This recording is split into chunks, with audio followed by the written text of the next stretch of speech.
Thank you very much. Thank you. Everything Chris talked about, we all did together one by one with other Americans all over this country. It's great you're all here. Hello, Texas. I mean, what a great day to celebrate the freedoms and the values that we all hold dear. And I can't tell you how terrific it is to see all of you here today. I was sitting back there looking at the crowd when President Trump was speaking and Vice President Pence. It's pretty amazing. How about having both of them here? What do you think of that?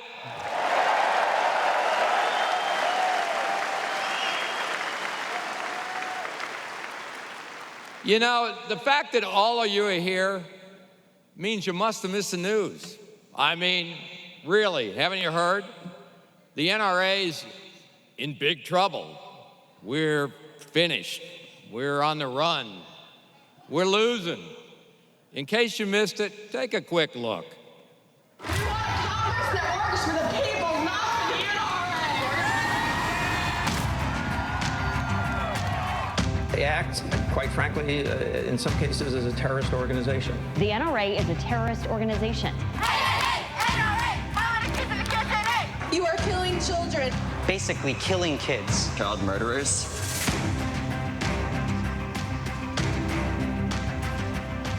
I know in the end that we will beat the NRA. What do we want? Gun control! What do we want it now? Tell the NRA they in God's way.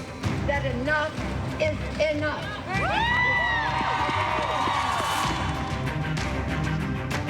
Delta Airlines is the latest company to cut ties with the NRA. At least a dozen other companies have canceled discounts and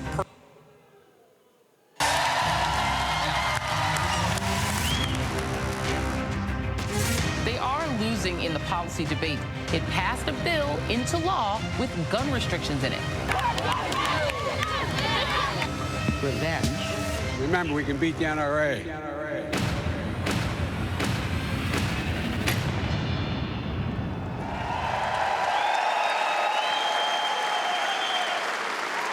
Yeah. So I have a question for all of you.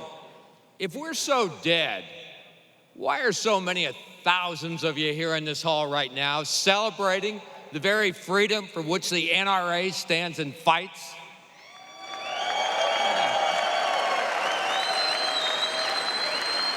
I mean, if the NRA is losing and on the run, how do they explain the tens and thousands of Americans right now over in the exhibit hall walking through 15 acres of guns and gear? If they're carving the NRA's tombstone, how do they explain the 80 to 90,000 great Americans who are going to be attending this convention, along with the tens of thousands more? They're going to watch our events live on NRA TV.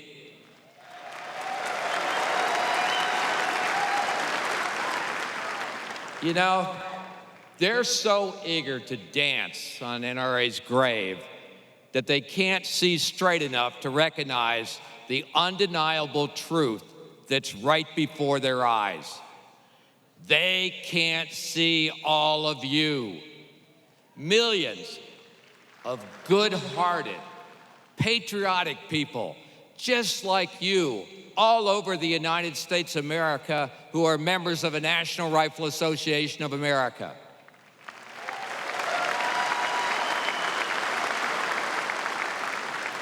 Instead, and I know you'll shake your head like I do, the political elites, the media elites, they demonize us, they shame us, and they try to blame us for the horrible tragedies that could have and should have been prevented.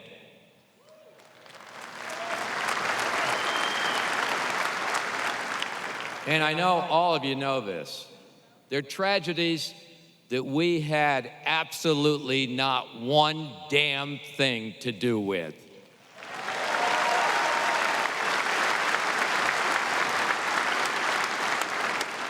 These powerful anti-freedom, gun-hating, anti-Second Amendment elites, they gaslight tragedy.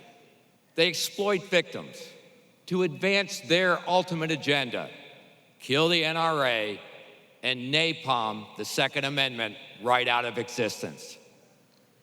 They march themselves into a frenzy.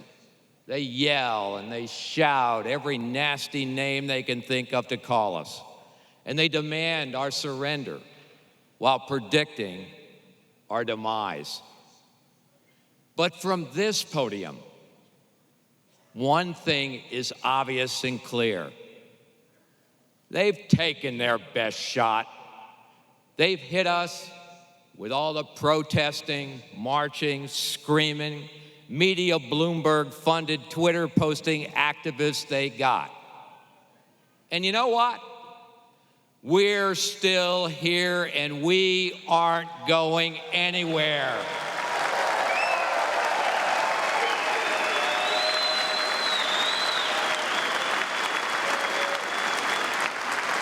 It's what I hear all over the heartland of America when I talk to people. The NRA stands.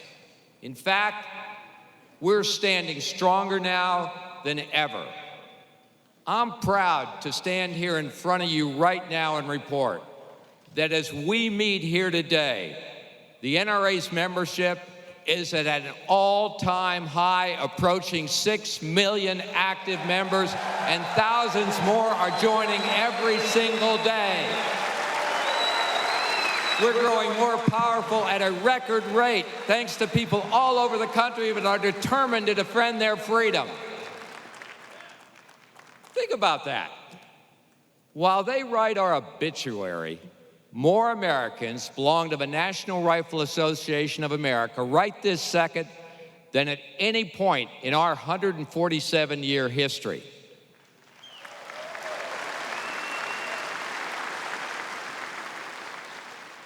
And I know you're as proud of that as I am. Now, that may surprise some in the political class or the national elite news media, but you know, this isn't the first time that they've declared our demise, and it won't be the last time that they'll be wrong again. And I know all of you know this, what I'm going to say, but by gosh, it's true. That's because the political elites and the media elites, they think the whole country revolves around Washington, D.C., New York, or L.A., or Hollywood. I mean, really, that's how they define America. That's what matters to them. And the rest of the country, not so much. That's really the way they feel. I mean, you can see it. You can see it in their elitism. You can see it in their attitude, their arrogance. I mean, you can see right through them when you look at them on television. From their studios in Sanctimony City, they echo and they spin each other into a rage. You've seen it. You see it every day. And they assume that everyone watching out there agrees with them. They never get out there around the country to talk to real people in the massive heartland all over our great country. They don't understand that gun owners aren't fools. We hear what they say about us, and we know how wrong and how toxic the media and the debate has become. Good people, like all of you, and people just like you all over the United States of America, are deliberately shut out of the conversation because the elites, they don't want to hear from them. They don't want to hear from you. And yet, all over the country, people see the poison, and they all yearn for the same thing, the voices of good people who speak the honesty and the truth that glows in the hearts of real Americans, like Mark Robinson, who on his own just decided to go into a Greensboro, North Carolina city council meeting and speak out for Americans everywhere. Please watch this. I'm a citizen who's never shot anybody, never committed a serious crime, never committed a felony. But it seems like every time we have one of these shootings, nobody wants to put the blame where it goes, which is at the shooter's feet. You want to put it at my feet. I felt like I needed to say something for all the people out there that I just spoke about, the people who have come together, who are together, who feel unified. That majority of people who obey the law, and work hard every day, and are just tired of people trying to pull them apart and pull them in all different directions. I think there's millions of me across the country, and I'm hoping that each one of those people will go out and tell these politicians we're not going to take it, and we're going to stand up for our rights, and we're going to hold on to them. Anyone who is concerned with holding on to the Second Amendment, I absolutely think they should join the NRA. That's a real voice. And I can't tell you what great people Mark Robinson and his wife Yolanda are.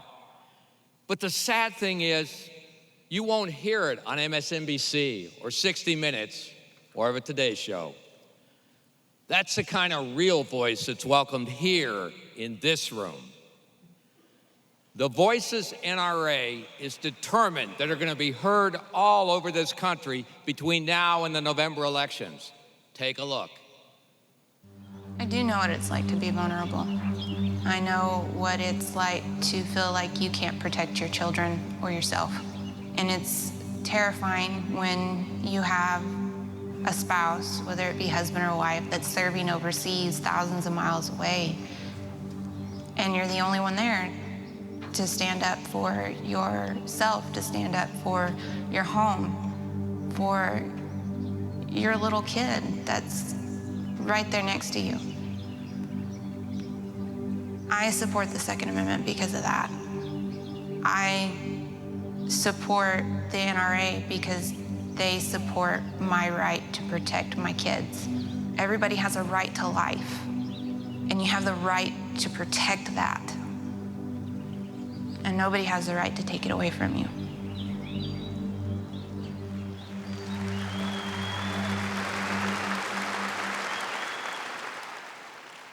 God bless the good citizens all over our country. And I promise you this, the political elites and those media power centers will not shut us up.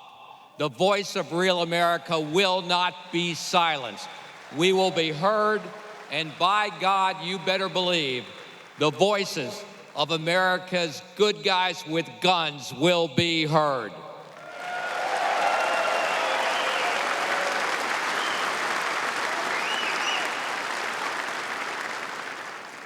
All of you, and people just like you, are good-mannered, decent, civil people. We don't rage, we don't shout, and we don't yell nasty names. But we do know how to cheer and respond appropriately for the moment when it calls for it. So how about it right now? How about letting our voices be heard to all of America right now? Let me ask you this. Let me ask you this. Are you proud of your freedom? In the face of all the protests and attacks, are you ready to stand and fight for that freedom? How do you feel about the politicians who promise to support the Second Amendment and then cut and run when the politics gets hot? And what do you think about the national news media that ignores the culprits who deserve the real blame for these tragedies? And how about those gutless corporations that try to punish law-abiding gun owners? What do you think of them? Come on, what do you think of Yeti? Or the country music executives? A few are in Nashville, but most of those big shots are in LA or New York City. And they don't know the difference between a semi-auto and a pea shooter. But they're telling country music artists to turn their back on the NRA and millions of gun-owning fans. How does that make you feel? But we know that all is not lost for our freedom and its defenders, even in the national media. How about the strong, courageous media personalities who stand and defend our NRA, our values, in the face of blistering criticism? Great Americans like Sean Hannity and Rush Limbaugh and Tucker Carlson, who's here with us today, right over in the other hall right now, talking to thousands of women at the Women's Leadership Forum. Let them hear your support.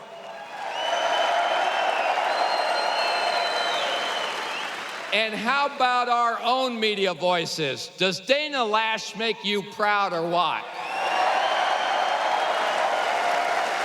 And how about Kalia Noir? You know, I'm almost done here, but I got two more for you. And these are two biggies. These are the two that make all the difference between losing or saving the freedom we cherish. First of all, they say we're dead. They say we're losing, that our demise is imminent. But what do you say? How do you feel about your National Rifle Association of America?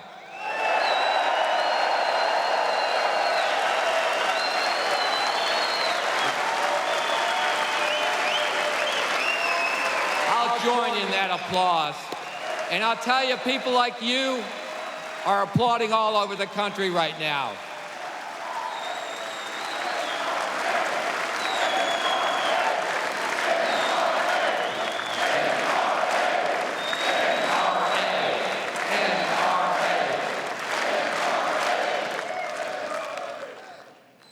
Those are the words that defend freedom every day in this country. And now let me talk about the one that really counts. The enemies of our freedom, they've been ranting and raging, and they've been marching. And they'll keep marching in the streets, they'll keep waving signs, and they'll keep calling us nasty names. And they'll keep chanting our demise, and their media enablers, they'll all echo it. But here's the deal. There's another march coming. It's in November. So let's stand together right now and let the whole world know. How do you feel about marching the march that means the most? The march that counts more than any other. The march to the polls on Election Day. The march that puts good, honest, true Second Amendment supporters in office throughout this land. The march for our freedom. How do you feel about that march? So get ready and tell me now. Tell me the answer to this question. Are you committed? Are you committed to march that march on Election Day to save our freedoms in the United States of America? We are the majority. We are stronger and larger, and we are more determined than ever before. They took their best shot.